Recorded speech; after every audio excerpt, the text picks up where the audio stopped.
오늘은 역대상 7장 말씀입니다. 아직까지 남았습니다. 9장까지 그 얘기가 쭉 이어지고 있으니까. 그런데 이렇게 사람의 숫자를 파악하고 이런 건 앞에서도 본 적이 있죠. 그래서 민수기 이런 성경이 백성들의 숫자를 센 기록이다라고 그렇게 얘기를 했는데, 출애굽을 했을 때 그 출애굽을 했던 이스라엘의 어떤 현황 파악을 해서 내가 군대를 조직하기 위해서 현황 파악을 하는 겁니다. 그러니까 우리도 뭐 국민들 조사를 이렇게 하는 것은 이 중에서 노동을 할 만한 사람이 몇 사람이고 또 전쟁에 나갈 수 있는 사람이 얼마나 되는지를 파악을 해야 어떻게 이제 이끌어 갈지를 알기 때문에 그렇습니다. 출애굽을 한 후에도 그들이 광야에서 이제 대적들을 또 상대하고 자신들이 가야 할 길을 가고 또 어떤 과업을 수행하기 위해서는 백성들을 파악을 해야만 했기 때문에 숫자를 헤아리는 겁니다. 지금 역대상에서도 이렇게 먼저 족보를 쭉 나열하면서 나오는 이유가 뭐냐면, 바로 포로로 끌려갔던 이스라엘의 유민들, 그 유민들이 이제 돌아와서 다시 성전을 재건하고 이 예루살렘이라는 성을 하나님을 섬기는 신앙의 도시로 재건을 해야 되는데, 그 주체가 되는 사람들이 누구냐라는 것을 좀 밝히기 위해서 이와 같이 하고 있다라고 볼 수 있습니다. 그래서 가장 중심이 된 게 이제 유다 지파. 원래 예루살렘은 유다 지파 다윗 성이라고 해서 다윗 왕이 함락했던 성이기 때문에 유다 지파가 주축이 되고, 그 다음에 주축이 되는 게 이제 레위인입니다. 레위 지파. 레위인은 하나님을 예배하는 가장 중심적인 역할을 했기 때문에 그렇습니다. 그리고 이제 나머지 북왕국 이스라엘로 한동안 갈라졌다가 거기서 먼저 망해가지고 포로로 끌려갔던 이 사람들, 그래서 요단강 동편에 속했던 세 개의 지파들도 대부분 다 돌아오지 못하고 그냥 한정적인, 자료가 제한적인 명단만 나와요.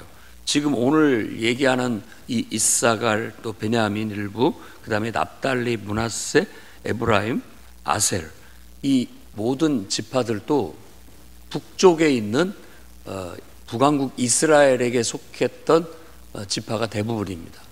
그리고 이 사람들의 명단이 제한적이라는 걸 금방 앞에하고 비교해 봤을 때 느낄 수가 있죠. 유다 지파라든지 레위 지파는 포로로 끌려간 후에도 명단이 쭈르륵 나오는데, 여기는 그러지가 않습니다.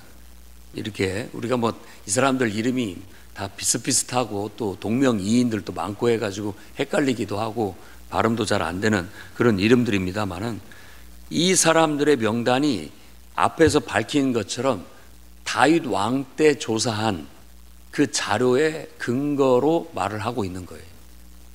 그래서 이사갈 지파를 얘기할 때, 그들의 숫자를 이렇게 얘기할 때 다윗 왕 때 조사한 그런 어떤 자료다라는 걸 밝히고 있습니다.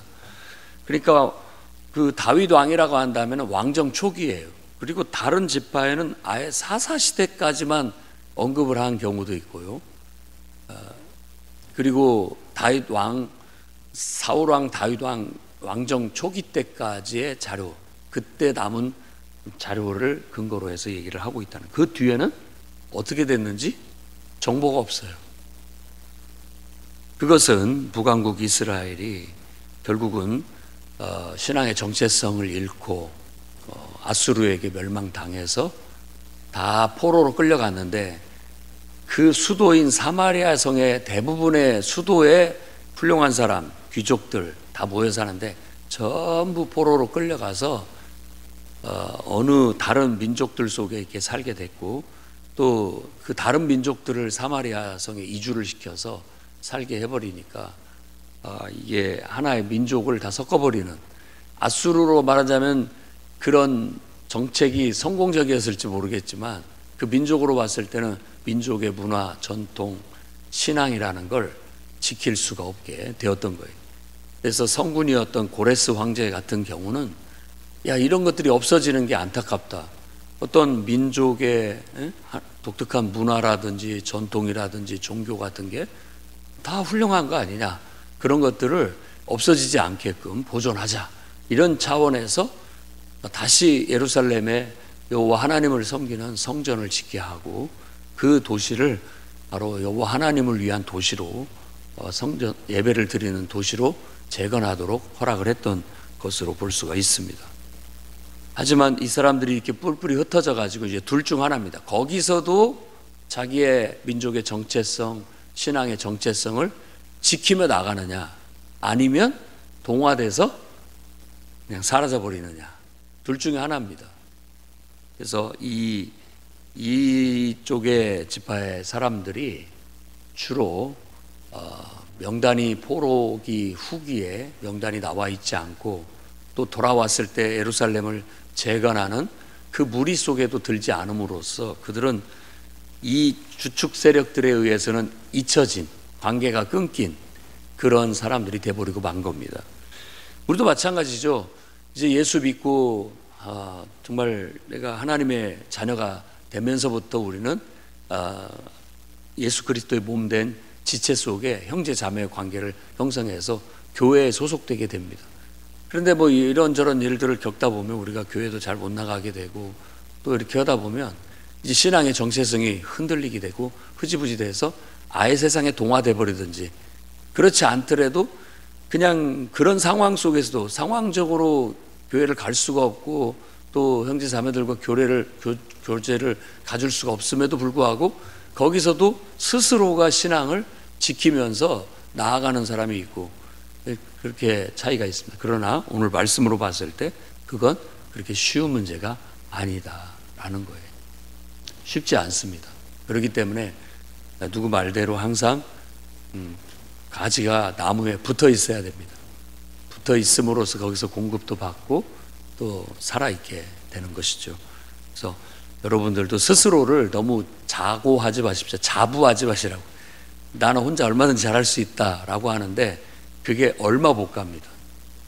얼마 못 가요. 그래서 너무 급박하고 그런 상황에서는 혼자 독단적인 혼자 활동을 해야 되겠지만은, 장기적으로 본다면 우리들의 신앙생활은 항상 함께 하나님을 예배하는 주체에 이렇게 잘 소속되어 있고 붙어 있을 때 우리가 영적으로나 또 모든 면에 있어서 다 공급을 받고 그 속에서 건강한 신앙을 유지해 나갈 수 있고, 또 그런 환경 속에서 우리 자녀들도 신앙을 바르게 배울 수 있고 또 건전한 신앙이 전수돼서 나아갈 수 있게 되는 거예요. 그래서 포로기 속에 두었을 때에도 하나님이 이사야 선지자나 이런 선지자를 통해서, 에스겔을 통해서 얘기하는 것은 그 속에 알곡들을 골라서 다시 시작하려는 하나님의 뜻이 있다라는 걸 말하는 거예요. 듣는 그들은 아마 기분이 나빴을 거예요. 누가 알곡이고 누가 쭉정이단 말이냐라고 하는데, 미가서 얘기처럼 오직 믿음으로 사는 자, 오직 믿음으로 사는 자. 에레미야는 이 땅이 범죄함으로 다 쫓아내고 설거지하듯이 다 설거지해서 뒤집어 엎어버리고, 그 다음에 70년 후에 이 땅이 충분히 악으로부터, 죄악으로부터 쉬고 난 다음에 다시 재건할 것이다 라는 그런 예언을 하고 있는 것이죠. 그래서 우리가 늘 오늘 첫 번째로 생각해야 할 것은 우리의 신앙의 정체성을 잃어버리면 결국 우리도 다시 옛날로 돌아가서 그냥 안 믿는 세상 사람이나 똑같이 그냥 그 속에서 사라져 버린다라는 거. 그렇기 때문에 스스로가 나는 예수 믿는 사람이다, 그리고 나는 하나님의 자녀다. 하나님의 자녀는 하루도 빠짐없이 하나님의 말씀과 기도로 하나님과 동행하고 하나님이 기뻐하시는 삶을 실천하는 사람이다 라는 분명하고 투철한 그게 있어야 됩니다. 그리고 세상이 더 자꾸 혼란할수록, 그리고 세상의 유혹이 많을수록 그건 오히려 더 다져져야 되고 더 강해져야 될 요소인 겁니다. 그러니까 앞으로 세상은 아마 양극단으로 가게 될 거예요. 아주 세상에 동화돼서 편하게 신앙생활하는 그런 스타일, 아니면 아주 세상과는 등지고 정말로 독실하게 하나님을 섬기는 신앙에 매진하는 그 두 부류가 양극단에 가게 될 거예요. 왜냐하면 세상이 그렇게 돌아가고 있어요. 여러분들은 어느 편에 설 것인지 한번 곰곰이 생각해 보시기 바랍니다. 성경에서는 바로 그러면 말세가 되면 될수록 정말 갈수록 우리들이 더 신앙생활을 해나가기가 어려운데 지내쳐 그리스도 교훈 안에 거하라. 자꾸 그렇게 요구를 합니다. 왜? 그래야만 기본이라도 하니까요. 그래야만. 우리가 뭐 한없이 편하게 생각하면 그때는 맞아, 이게 합리적이지, 이 정도 하는 것이 가장 적절해 라고 생각할지 모르지만 조금만 시간이 지나면 이게 퇴보하기 시작해요. 그럼 묘한 겁니다. 신앙이 자꾸 더 편한 걸 찾게 되고 더 쉬운 걸 찾게 되고 그러면서 퇴보해 가요. 무서워요. 그러면 나중에는 그것도 정당화를 시켜요. 자꾸 합리화를 시키고. 그러다 보면 나중에는 이제 원래 하나님께서 우리를 창조하시고 우리에게 바랬던 하나님과의 참된 관계가 자꾸만 퇴락하게 되고 깨지게 되고 그러면서 우리의 영혼이 자꾸만 병들게 되고 잠들게 되고 그렇게 해서 나중에는 흔적도 없이 사라져버릴 수 있다는 걸 명심해야 되겠습니다. 그리고 오늘 말씀에서 강조되는 두 번째 우리가 생각해 봐야 할 것은 말씀에 강조하고 있는 게 용감한 장사다, 대대로 용사다 이런 표현들이에요. 그러니까 지금 그나마도 이 명단이 남아있는 건 다윗 왕 때 조사했던 그 명단을 아마 제가 생각했을 때는 대부분 이 레위인들이나 또 서기관들이나 이런 사람들이 이런 것들을 이렇게 기록을 해서 자료가 남아있으면 참 좋은데 난리통에 누가 그 자료를 챙겨 올 수 있었겠냐고요. 챙겨 왔어도 다 빼앗겼고 말살하기 위해서 불살라버리고 없었을 거예요. 그러면 주로 의존한 게 뭐냐면 기억이에요. 우리가 평상시 암송했던 것들, 달달달 외고 있었던 것들을 주로 근거로 해서 그런 것들이 다시 정리되질 수 있다라고 볼 수 있는데, 자, 기억에 남는 사람은 누굽니까? 용감한 사람들이에요. 뛰어난 사람들, 특별했던 사람들이 남습니다. 그래서 이사갈, 베냐민, 납달리, 므낫세, 에브라임, 아셀 지파의 명단들은 좀 그 사람들이 다 당대에 뛰어났던 사람들이다라고 그렇게 언급을 하고 있는 거예요. 나중에 이제 뭐 10년, 20년 지난 후에 풍요로운 교회 혹은 또 여러분 이제 누군가가 후손들이 그때 어떤 사람들이 이 교회를 섬기고 지켜나갔는가라고 했을 때, 이 용사들의 이름이 더 남게 될 겁니다. 그렇지 않을까요? 누구나 다 그러지 않겠어요? 족보에도 물론 많은 사람들이 있을 수 있겠지만은 다 언급하지 못하고 주로 훌륭한 사람들을 기점으로 해서 언급을 하는 경우가 많이 있습니다. 그런 것들은 다 이런 사람들이 귀감이 됐다라는 걸 말해주고 또 우리의 이상으로 삼고자 하는 뜻이 있던 거예요.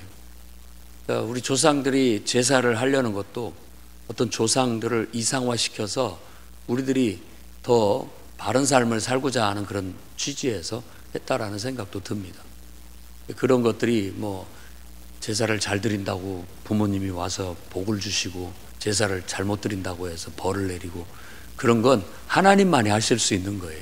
근데 그런 것까지도 자꾸 거기다가 더 씌워서 어떻게 보면 우리 후손들의 삶을 잘못된 길로 가지 않고 바른 게 살려고 하는 그런 구속을 가지려고 했던 것이죠. 이제는 더 이상 우리가 조상님께 제사를 드릴 이유가 없습니다. 왜? 이제 하나님을 알았으니까 하나님께 예배를 드리는 것이죠. 그리고 우리에게 가장 이상적인 존재는 하나님의 형상으로 이 땅에 태어나셨던 예수 그리스도. 그래서 그분이 길이요 진리요 생명이에요. 우리가 예배를 드려야 된다면 거기다가 예배를 드리고 또 그분을 이상으로 삼고 살아가야 되겠고 나아가면 모든 것들이 충족이 되게 되는 겁니다. 부족할 것이 없게 되는 거예요. 그래서 당연히 우리가 조상을 기리고 기념해야 될 때가 된다면 예수 그리스도를 예배하는 여러분이 되시기를 바랍니다. 그리고 여러분의 가정도 예수 그리스도를 닮아가는 가정이 돼야 되고, 또 자손들에게 덕목을 줄 때에도 예수 그리스도를 섬기고 그분을 닮아가라.